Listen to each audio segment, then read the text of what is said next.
এবার প্রথমবারের মতো ইসরায়েলে ফালাক্কু ক্ষেপণাস্ত্র ছুড়েছে হিজবুল্লাহ। আরো বিস্তারিত জানিয়ে দিব। এদিকে হুতি নিয়ন্ত্রিত এলাকায় ড্রোন ও ক্ষেপণাস্ত্র ধ্বংস করল যুক্তরাষ্ট্র। এবার গাজা থেকে 4 জন জিম্মিকে জীবিত উদ্ধারের দাবি ইসরায়েলের।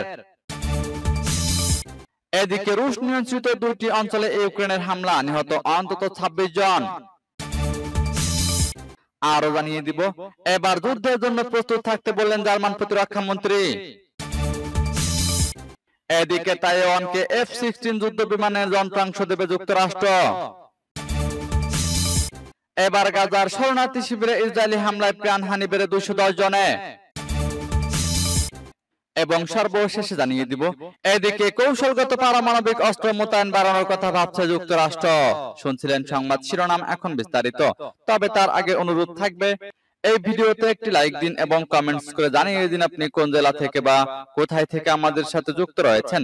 এবং সংবাদের সর্বশেষ গুরুত্বপূর্ণ আপডেট পেতে চ্যানেলটি সাবস্ক্রাইব করে আমাদের সঙ্গেই থাকুন।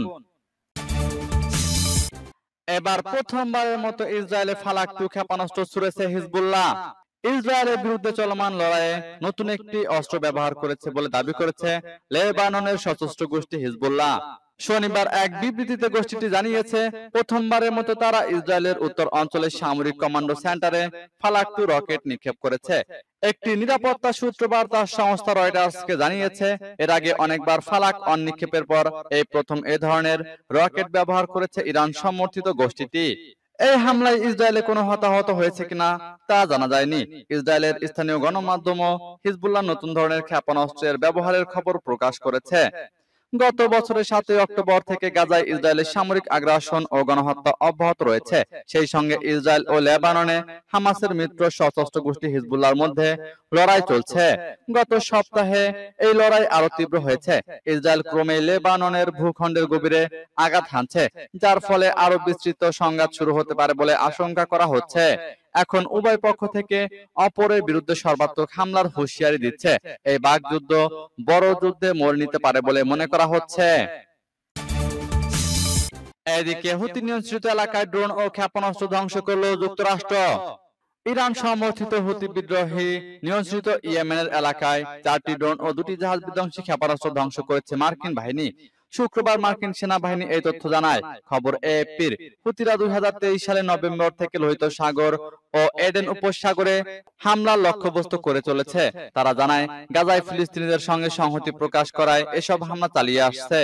এসব হামলা গুরুত্বপূর্ণ আন্তর্জাতিক শিপিং লেনের জন্য একটি যথেষ্ট নিরাপত্তা হুমকির সৃষ্টি করেছে এবং পাল্টা হিসেবে মার্কিন যুক্তরাষ্ট্র ও ব্রিটেন জানুয়ারি থেকে হুতিদের ক্ষমতা হ্রাস করার লক্ষ্যে তাদের শিপিংকে লক্ষ্যবস্তু করে হামলা চালিয়েছে।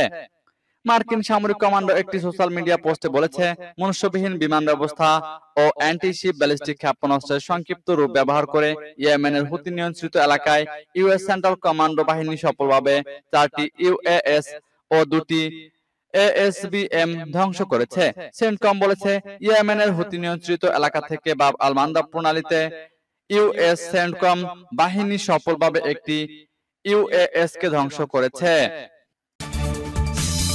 এবার গাজা থেকে 4 জন জিম্মিকে জীবিত উদ্ধারের দাবি ইসরায়েলের। ফিলিস্তিনের গাজার মধ্য অঞ্চল থেকে 4 জন জিম্মিকে জীবিত উদ্ধারের দাবি করেছে ইসরায়েল। দেশটির সামরিক বাহিনী শনিবার জানিয়েছে, এই অঞ্চলের নুসেরাত এলাকায় পৃথক 2টি অভিযান চালিয়ে তাদের উদ্ধার করা হয়েছে। উদ্ধার হওয়া 4 জন জিম্মি হলেন নোয়া আরগামানি, আমলাক মেয়রজান, আন্ডি কোজলভ ও শলোমি জিব। গত বছরের 7 অক্টোবর ইসরায়েলের একটি গানের উৎসব থেকে হামাস সদস্যরা তাদের অপহরণ করেছিলেন বলে দাবি করেছে ইসরায়েল। 7 অক্টোবর ইসরায়েলে ঢুকে হামলা চালায় হামাস। ওই হামলায় দেশটিতে প্রায় 1139 জন নিহত হন। এছাড়া প্রায় 250 জনকে জিম্মি করে গাজায় নিয়ে যান হামাস সদস্যরা। সেদিন থেকে গাজায় নির্বিচারে হামলা চালিয়ে যাচ্ছে ইসরায়েলি বাহিনী। এতে এখন পর্যন্ত উপত্যকাটিতে অন্তত 36,731 জন ফিলিস্তিনি নিহত হয়েছেন। আহত হয়েছেন 83,500-এর বেশি।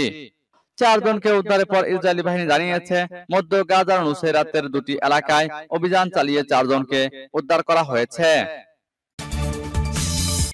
এদিকে রুশ নিয়ন্ত্রিত 2 অঞ্চলে ইউক্রেনের হামলা, নিহত অন্তত 26 জন।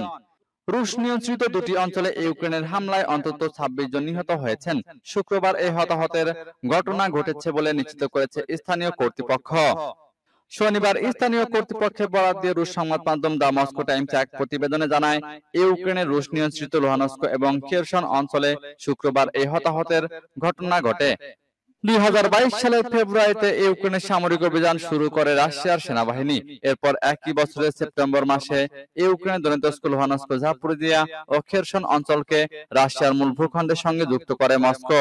রাশিয়ার মূল ভূখণ্ডের সঙ্গে যুক্ত ইউক্রেনের কোনো অঞ্চলকেই পুরোপুরি নিয়ন্ত্রণ করে না মস্কো, কিন্তু তা সত্ত্বেও রাশিয়া ও ইউক্রেনের দখলকৃত অঞ্চলগুলোকে নিজের বলে দাবি করে। খেরসনের রাশিয়ান নিযুক্ত কর্তৃপক্ষের প্রধান ভ্লাদিমির সালদো টেলিগ্রামে লিখেছেন, রুশ হামলায় দক্ষিণ খেরসন অঞ্চলের সাদব গ্রামের একটি দোকানকে গুড়িয়ে দেওয়া হয়েছে। সেখানে সে সময় বিপুল সংখ্যক দর্শনার্থী এবং কর্মচারীরা অবস্থান করছিলেন। তিনি রুশ মিডিয়াকে জানান, হামলার পর আশেপাশের বাসিন্দারা ক্ষতিগ্রস্তদের সাহায্য করতে ছুটে আসে।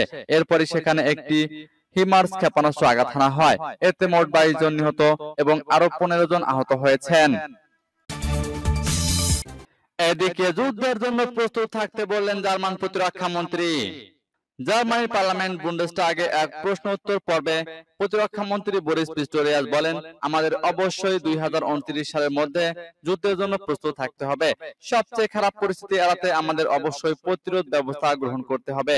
রাশিয়ার ইউক্রেন আক্রমণ করার পর ইউরোপের সার্বিক নিরাপত্তা ঝুঁকির কথা মাথায় রেখে জার্মানির প্রতিরক্ষা মন্ত্রী এই উদ্বেগ প্রকাশ করেছেন।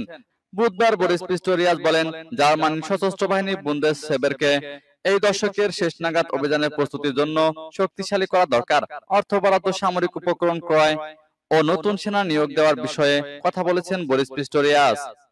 তিনি বলেন, জরুরি অবস্থায় আমাদের তরুণ শক্তিশালী নারী ও পুরুষদের প্রয়োজন, যারা এদেশকে রক্ষা করতে পারবে।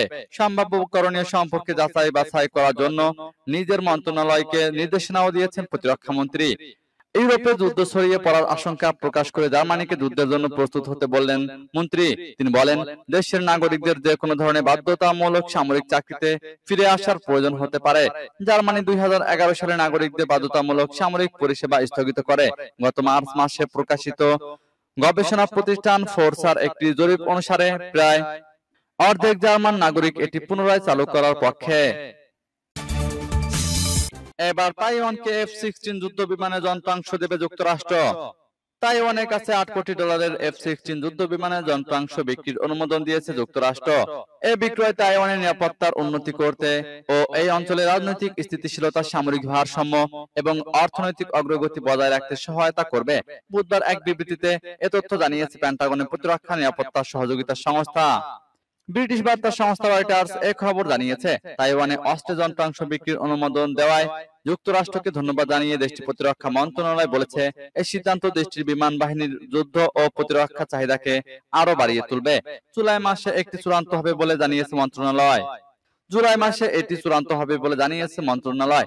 এক বিবৃতিতে মন্ত্রণালয়টি বলেছে, শান্তি ও প্রকাশ্য যুদ্ধের মধ্যবর্তী হয়রানির কৌশল হিসেবে চীনের কমিউনিস্ট পার্টি নিয়মিত ও ধারাবাহিকভাবে আমাদের আত্মরক্ষার অধিকার সীমিত করা সহ নৌ ও বিমান প্রশিক্ষণের জন্য স্থান এবং পাল্টা পদক্ষেপের সময়কে নিষ্পেষণের চেষ্টা করছে। তাইওয়ানের সবচেয়ে গুরুত্বপূর্ণ অস্ত্র সরবরাহকারী দেশ যুক্তরাষ্ট্র। বেজিং বারবার দেশটিকে এই দ্বীপে অস্ত্র বিক্রি বন্ধ করার আহ্বান জানিয়েছে।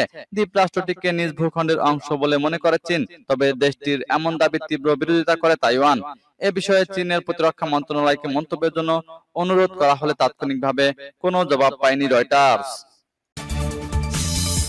এবার গাজার শরণার্থী শিবিরে ইসরায়েলি হামলায় প্রাণহানি বেড়ে 210 জনে। গাজার নুসেরাত শরণার্থী শিবিরে ইসরায়েলের নারকীয় হামলায় প্রাণহানি বেড়ে দাঁড়িয়েছে 210 জনে। এই ঘটনায় আহত হয়েছেন অন্তত 4 শতাধিক বাসিন্দা। গাজার মিডিয়া অফিস থেকে বিষয়টি নিশ্চিত করা হয়েছে। বিভিন্ন আন্তর্জাতিক গণমাধ্যমের বরাতে দেখা গেছে, ইসরায়েলি সেনাদের ভয়াবহ তাণ্ডবে বিধ্বস্ত হয়েছে এই শিবিরের বহু ভবন। এদিকে বেঁচে যাওয়া বাসিন্দাদের অনেকেই এলাকা ত্যাগ করেছে। আবারও স্বেচ্ছাসেবী সংগঠন ডক্টরস উইদাউট বর্ডার জানিয়েছে, হাসপাতালগুলোয় অব্যাহত মানবেতর পরিস্থিতি, শত শত আহতের প্রয়োজনীয় চিকিৎসার ব্যবস্থা নেই। নুসেরাত ক্যাম্পে হামলার ঘটনাকে ম্যাসাকার বলে আখ্যা দিয়েছেন ইউরোপীয় ইউনিয়নের পররাষ্ট্র বিষয়ক প্রধান জোসেফ বোরেল। এই ঘটনায় তীব্র নিন্দাও জানিয়েছেন তিনি। এদিকে কৌশলগত পারমাণবিক অস্ত্র মোতায়েন বাড়ানোর কথা ভাবছে যুক্তরাষ্ট্র। রাশিয়া ও চীন সহ অন্য প্রতিপক্ষদের ক্রমবর্ধমান হুমকি মোকাবেলায় যুক্তরাষ্ট্র আগামী কয়েক বছরের মধ্যে কৌশলগত পারমাণবিক অস্ত্র মোতায়েন বাড়াতে পারে। শুক্রবার হোয়াইট হাউসের এক জ্যেষ্ঠ কর্মকর্তা কথা জানিয়েছেন। দেশটির আর্মস কন্ট্রোল অ্যাসোসিয়েশন আয়োজিত এক অনুষ্ঠানে জাতীয় নিরাপত্তা পর্ষদের অস্ত্র নিয়ন্ত্রণ বিষয়ক শীর্ষ কর্মকর্তা প্রণয় ভাদ্রী দেশটির নীতিগত এই অবস্থানের কথা তুলে ধরেন। অস্ত্র নিয়ন্ত্রণের বিষয়ে আরো বেশি প্রতিযোগিতামূলক পদক্ষেপের বিষয়ে প্রণয় ভাদ্রীর দেওয়া বক্তব্যে যুক্তরাষ্ট্রের অস্ত্র নিয়ন্ত্রণ নীতিতে পরিবর্তনের কথাই উঠে এলো। অস্ত্র ভান্ডার সীমিত রাখার বিষয়ে যুক্তরাষ্ট্রের আলোচনার প্রস্তাব প্রত্যাখ্যান থেকে মস্কো ও বেজিংকে সরিয়ে আনাই এর উদ্দেশ্য বলে মনে করা হচ্ছে।